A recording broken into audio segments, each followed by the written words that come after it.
classmate! Kumusta? Share ko lang po sa inyo kung paano po i-turn on yung mga notifications para aware tayo kung may mga unrecognized login po yung ating mga Facebook account. Sundan nyo lang po yung screen recording. Please watch this. Okay, classmate, punta tayo sa ating mga Facebook account. And then yung tatlong line nga po sa kanan. Then settings. Okay. So dito tayo sa See More in Account Center.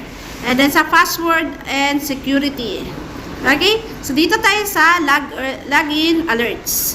Okay? And then, yung profile pic na ating yan. So, kung mapapansin niyo po dito sa login alerts, dapat po yung notification po natin ng Facebook account natin, dapat naka-check po yan. Naka-turn on. Okay? So, kapag naka-turn on po yan, classmate, magno-notify po sa atin, kagaya po yan.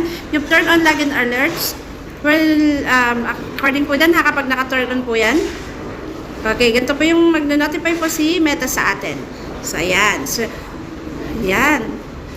Yung turn on. Okay.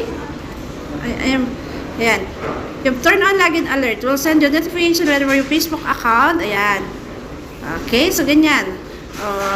Kapag may mga unrecognized login alerts. Ayan.